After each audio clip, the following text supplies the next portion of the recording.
தெய்வமணி மாலை 7வது பாடல். அதை தான் இப்போ நாம் பார்க்க போகிறோம்.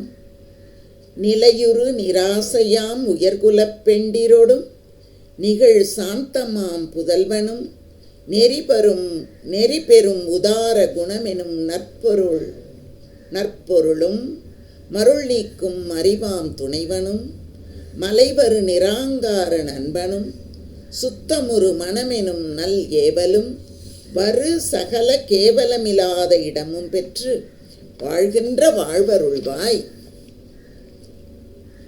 அலையிலா சிவஞான வாரிதியே ஆனந்த அமுதமே குமுத மலர்வாய் அணிகொள் பொற்கொடி பசுங்கொடி இருபுறம் படர்ந்து அழகு பெற வரும் பொன்மலையே.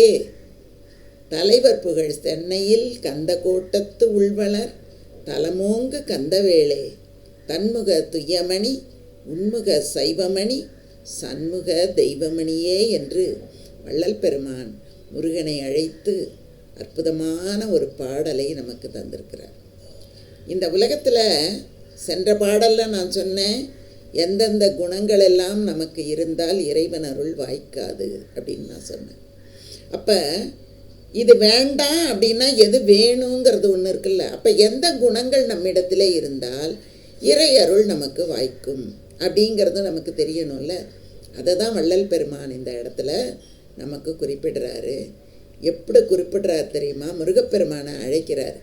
அலையிலா சிவஞான வாரிதியே, அப்படியே தெளிந்து இருக்கக்கூடிய சிவஞான கடலாக இருக்கக்கூடிய முருகப்பெருமானே. முருகப்பெருமான் அப்படியே பார்க்குறான், நிமிர்ந்து பார்த்த உடனே வள்ளல் பெருமான் அப்படியே பார்க்குறாரு.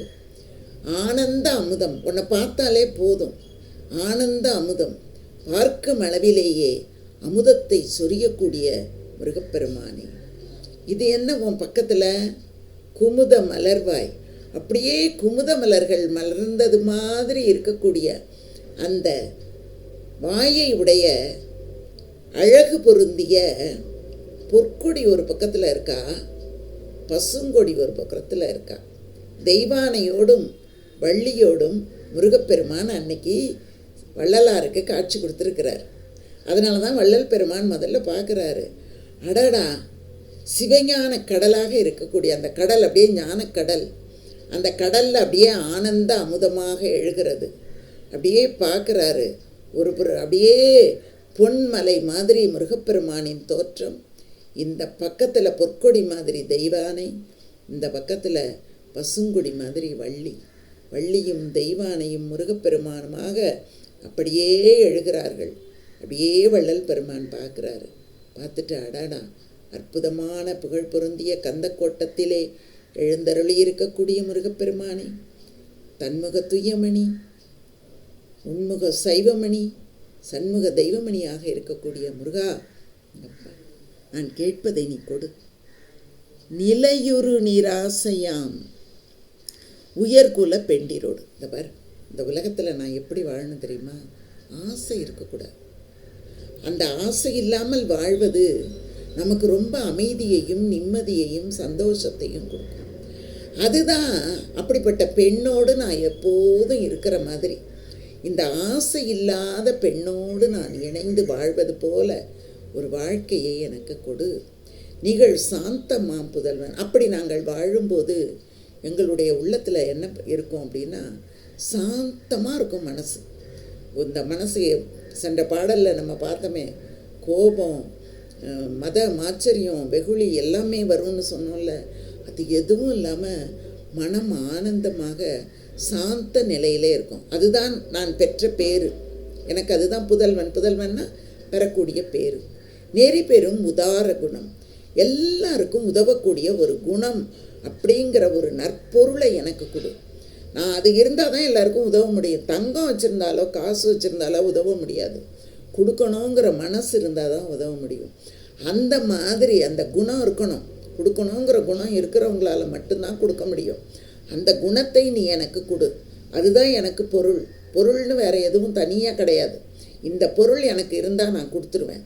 அதனால் அந்த உதார குணம் என்ற நற்பொருளும் மருள் நீக்கும் அறிவு, எனக்கு அறிவு என்னுடைய அறியாமையை நீக்கக்கூடியதாக இருக்க வேண்டும். அப்படிப்பட்ட ஒரு அறிவாகிய ஒரு துணையை எனக்கு கொடு. அப்படி நீ கொடுத்துட்டு, மலைவரு நிராங்கார நண்பன், ஒரு நண்பன் வேணுமே எனக்கு. அந்த நண்பன் என்ன தெரியுமா? ஆணவம் இல்லாத, சுயநலம் இல்லாத, தன்னலம் இல்லாத, அலைபாயாத, என்னை விட்டு நீங்காத ஒரு நல்ல நண்பனை எனக்கு கொடு. சுத்தமுறு மனம் எனும் நல் ஏவல். நான் சொல்கிறத கேட்குற மாதிரி நல்ல தூய்மையான மனசை எனக்கு கொடு. என்னுடைய மனம் கல்மணமாக இருந்தாலோ, கள்ளமான மனமாக இருந்தாலோ, அது எனக்கு தவறான பாதையிலே அழைத்து சென்று விடும். அதனால் எனக்கு முதல்ல நல்ல மனசை கொடு. அதுதான் நல்ல ஏவல் செய்யக்கூடிய நல்ல மனதை எனக்கு கொடு.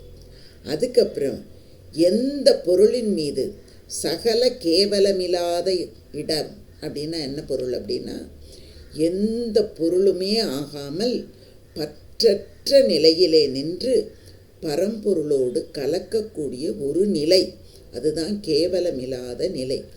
அந்த நிலையை மும்மலத்திலுமிருந்து கட்டுப்பட்டு வாழாமல் அந்த கட்டுகளிலிருந்து விலகி எப்போது வேண்டுமானாலும் பரம்பொருளோடு ஐக்கியமாகக்கூடிய ஒரு மனநிலையை, அப்படிப்பட்ட ஒரு இடத்தை எனக்கு நீ தந்து வாழ்கின்ற வாழ்வருள்வாய். அப்படி கிடச்சிட்டதுன்னா அழிவு என்பதே எனக்கு இருக்காது. அப்படிப்பட்ட அற்புதமான ஒரு வாழ்வை எனக்கு நீ தர வேண்டும் என்று முருகப்பெருமானை பார்த்து வள்ளல் பெருமான் வேண்டிக் கொள்கிறார். வள்ளலாரின் திருவடிகளுக்கு வணக்கம். வள்ளலாரின் திருவடிகளை வணங்கி, முருகப்பெருமானின் திருவடிகளை வணங்கி, அருட்பெரும் ஜோதி அருட்பெரும் ஜோதி தனிப்பெரும் கருணை அருட்பெரும் ஜோதி என்று நிறைவு செய்கிறேன். வாழ்க.